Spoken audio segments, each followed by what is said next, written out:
I'd like to explain to you about the Croatia Residency by Investment. I will concentrate on the citizenship based on naturalization with this country. According to the Croatian Citizenship Act, foreigners that fulfill the following conditions may apply for Croatian citizenship. You've got to be at least 18 years old and be able to work. They can now no longer hold their foreign nationality or have submitted evidence that he or she will be released from their foreign nationality if he or she is granted Croatian citizenship. In general, Croatia allows its citizens the right to have dual citizenship except for certain cases when acquiring citizenship by naturalization. In order to apply for permanent residency in Croatia, you have to have lived in the country for 5 years. You'll need a valid passport, proof of permanent income, health insurance, and Social Security, and a basic knowledge of the Croatian language in order to be approved. After 5 years of permanent residency, you can apply for citizenship. You also have to pass the test of the Croatian language and culture.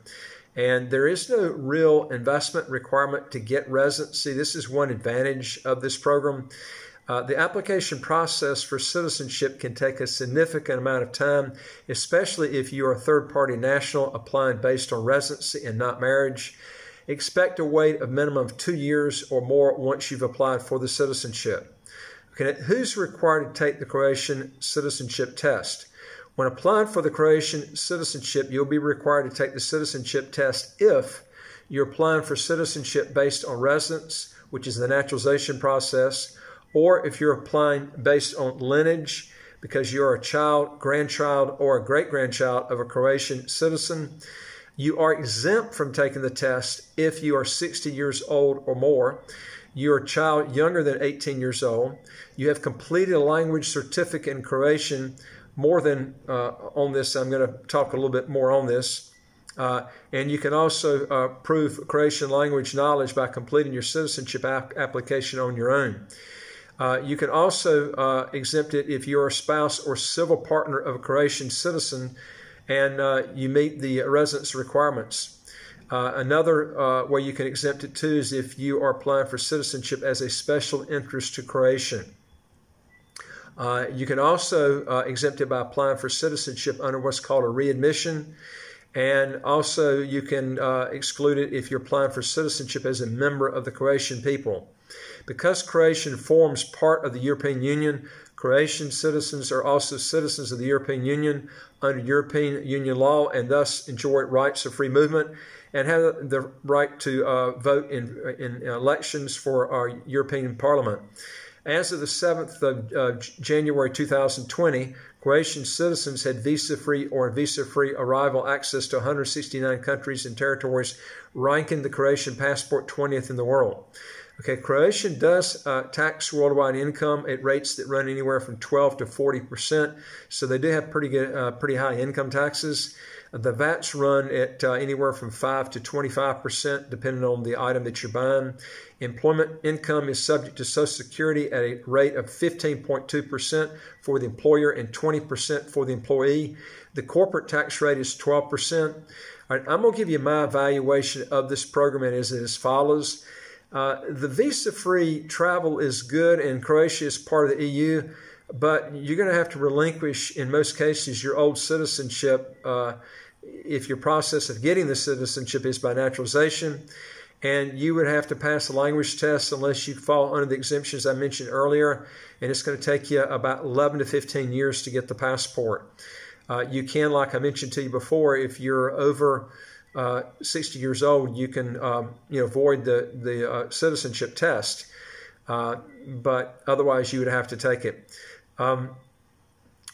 During this 11 to 15 year period, you're going to have to be paying high income taxes on your worldwide income, waiting to get the citizenship that might not materialize. And this is, you can literally go and get a citizenship by investment and probably be a lot less than what you end up paying in taxes over that 11 to 15 years to get the passport. because remember, they're going to tax your worldwide income, whereas if you got in a place like St. Kitts, you would avoid all your income taxes. So these are things that you really have to take in consideration, not include all the time it's going to take, to actually wait to get that passport. Remember, a good fast-track citizenship program has these traits that I'm getting ready to tell you, and don't bypass any of them when you're making a decision. And they are: get a second citizenship program if you know you can get, as long as you have no civil or criminal past.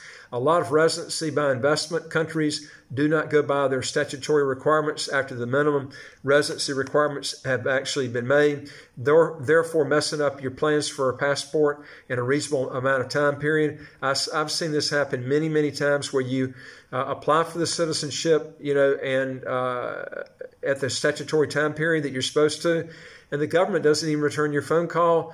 You don't get any response back, and this happens a lot in the places like Central and South America, and a lot of your third world countries. You have this. It's just very difficult to ever get it in the time period that they state. Another thing that you really should take in consideration is you should make sure that the country you're applying for has no military requirements to get the passport, and make sure that the tax system that is in place for the citizenship that you're getting, that country has a territorial or pure tax haven and does not tax worldwide income or investment income. This is a key ingredient if you really want to avoid high taxes. And also make sure, if there's a language requirement, that you already are fluent in that language before applying, or don't apply, because I see a lot of people that don't go through the requirements to learn that language, and then end up just wasting all this time and money trying to get a passport down the road that's going to be years and years down the road. Always verify that dual citizenship is allowed, or don't engage in that program. You want also to get into a passport that has as many visa-free countries as you can get, but having the requirements that I've just mentioned. If you want to learn more on how to legally get your taxes to zero, get a second passport as quick as 3 months, do two things. Hit the subscribe button to the bottom right of your screen. You'll get new videos as they come out automatically. And number two is go to our website, www.citizenshipquickly.com, and fill out our questionnaire that we've got there. And get that back to us. We deal with 67 citizenship by investment or residency by investment countries that I think you'd be interested in learning about. And thanks for watching. I look forward to talking to you on the next video. Take care.